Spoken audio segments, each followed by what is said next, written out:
최근 유튜브 한 영상에서 제 눈을 사로잡는 댓글이 하나 있었어요. 펜그림 6개월 차인데 무조건 디테일하게만 그리다 보니 항상 부족함을 느꼈다. 하지만 이것을 알고 나서 그 부족함을 찾았다는 내용이었죠. 사실 저도 성실함을 빼면은 시체인 사람인데 아무리 그려도 실력이 제자리 같아 답답했던 적이 있었습니다. 그래서 이것저것 해보다가 이것을 좀 신경 써서 했더니 거짓말처럼 그림이 안정되고 정돈되기 시작했어요. 이게 뭘까요?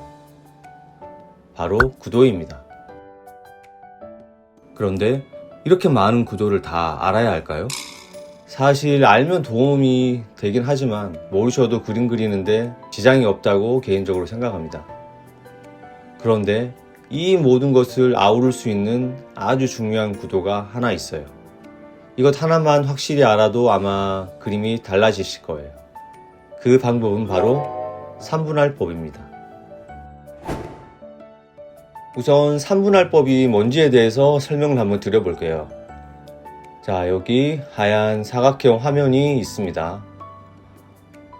이 화면의 세로를 3등분해서 나누고요. 가로도 마찬가지로 3등분으로 나눕니다.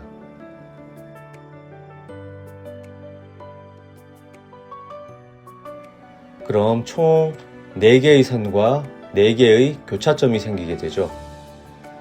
그럼 우리가 그릴 풍경의 중요한 요소들을 이 선이나 점 가까이에 위치를 시키면은 끝나는 겁니다. 원리는 복잡하거나 어렵지는 않죠. 일단은 제가 직접 5개 예시를 그리면서 설명드릴게요. 지평선을 가로선에 맞춰서 그려주고요. 집은 바로 이 교차점에 위치를 시키는 겁니다. 지평선을 가로선에 일치시키고 중심물체인 집은 교차점에 위치시키는 것. 이게 바로 핵심이에요. 집 뒤에 나무들도 그려주고요.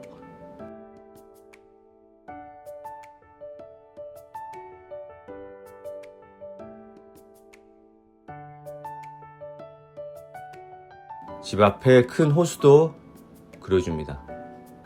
또 호수 주변에 풀들도 그려주는데요. 풀들은 앞쪽에 있는 풀들은 시간을 좀 들여서 비교적 자세하게 표현을 해주시고요. 뒤쪽의 풀은 느낌만 내주시면 되세요.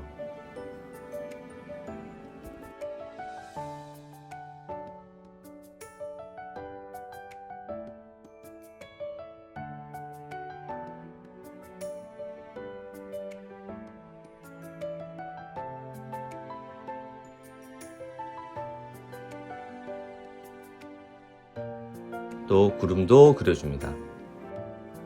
이번엔 멋들어진 기와집과 그 뒤에 나무들이 있는 풍경을 한번 그려볼게요. 3분할법은 넓은 풍경에만 적용되는 건 아니고 물체들을 그리는 데에도 똑같이 적용하시면 되세요. 저는 특이하게 기와의 윗부분을 이 아랫선에 위치시키고 그려볼 거예요. 특이하게 구도를 잡았죠? 그리고 기와의 이런 선들을 하나씩 천천히 그려 나갑니다.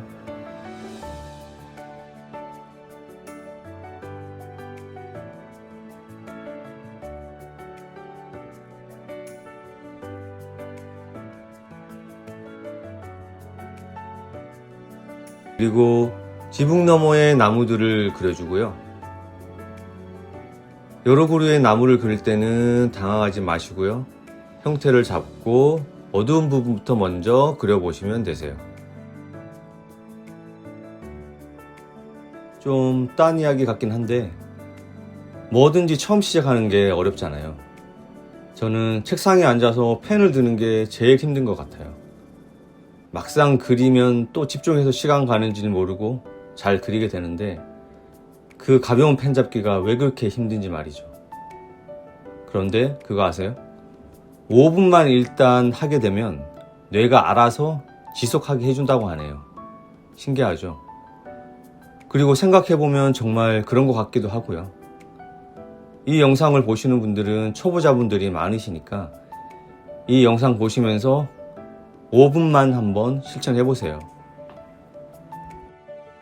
이번엔 벤치와 나무가 있는 풍경을 한번 그려볼게요.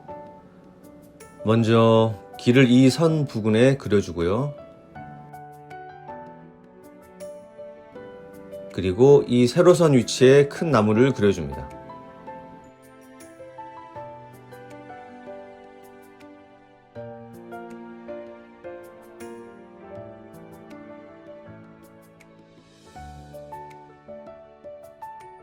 그리고 벤치도 그리고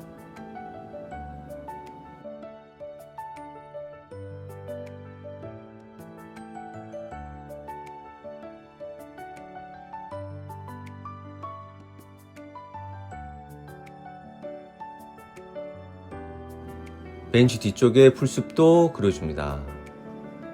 빛이 역광이라서 전체적으로 어둡게 나무는 그려줄 거예요. 아주 어두운 부분을 칠할 때는 저는 붓펜을 사용하는데요. 다음 영상에서는 제가 사용하고 있는 펜에 대해서도 한번 자세하게 영상을 만들어서 소개시켜 드릴게요. 다음 영상 꼭 참고하시면 많은 도움이 되실 거예요.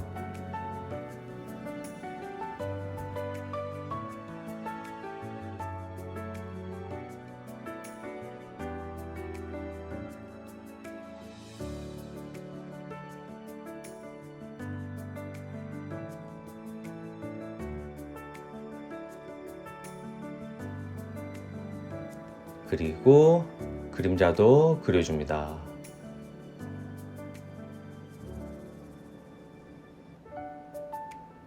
네, 이 그림도 이 정도면 될 것 같습니다.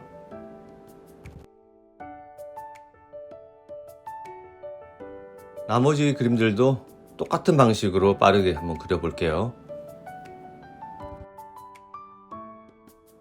어떤 분들은 어차피 이거 다 정해놓은 틀이다. 그림은 자유롭게 그려야지 왜 틀에 맞춰서 그리냐고 반문을 하세요. 물론 일정 부분 맞는 말이기도 하죠. 그림은 자유롭게 그리는 게 맞거든요.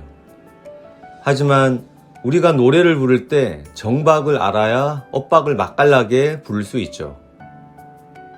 정박으로 부르는 김범수 보고 노래 못 부른다고 하지 않잖아요. 그림도 마찬가지로 정석을 알아야 응용하고 자유롭게 표현을 더할 수가 있는 거예요.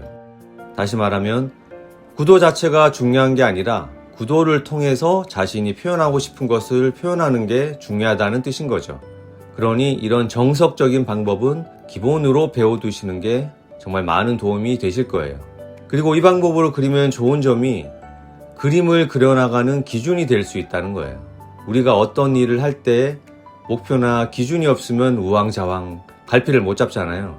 그런데 이 3분할법을 사용을 해서 처음에 기준선에 지평선이나 건물들과 도로의 경계선을 맞춰 놓으세요. 그리고 중심 물체를 경계선에 맞추면 일단 기준이 딱 정해지니까 그걸 기준으로 주변을 그려 나가시면 됩니다.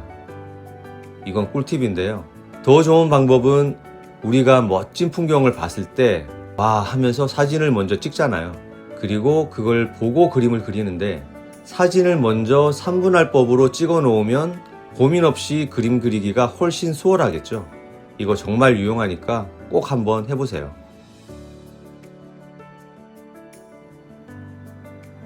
네, 이 그림도 이 정도면 될 것 같습니다. 다섯 번째는 이 3분할법이 세로로도 적용이 되는지 한번 그려볼게요.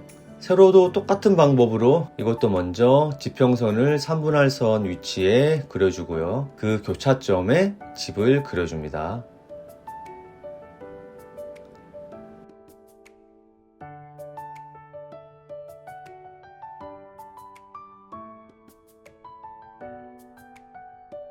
그리고 집 뒤쪽에 큰 산을 그려주고요.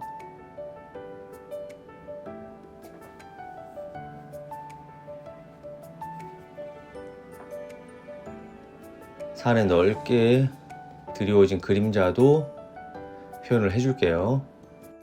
또 구름도 그려줍니다. 저는 주로 산책을 할 때 예쁜 풍경이 있으면 찍어서 보고 그리는데요. 물론 저 같은 한량이야 시간이 그래도 있어서 이리저리 보고 다니면서 사진도 찍지만 보통 분들은 바쁘셔서 그러지 못하시잖아요. 그럴 때는 핀터레스트에서 자료 사진 한번 찾아보세요. 3분할법으로 이미 잘 찍어진 사진들도 많고 그림 그릴 때 조금만 수정하면 좋은 멋진 풍경들이 정말 많으니까 꼭 한번 활용해 보세요. 구도 공부하는데 정말 많이 도움이 되실 거예요.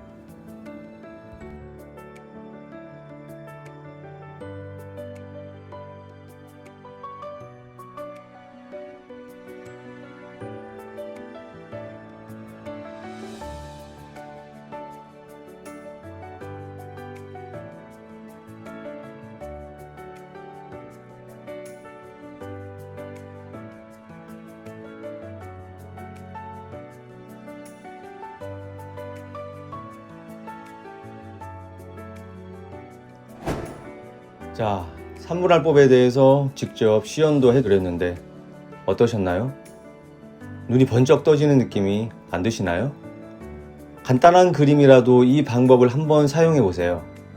그리고 이 방법을 몰랐을 때 그린 그림과 이 방법을 알고 난 뒤에 그린 그림을 한번 비교해 보세요. 아마 머릿속에 종소리가 울릴지도 모릅니다. 뭐든 하나하나 알아갈 때의 기쁨이 있잖아요.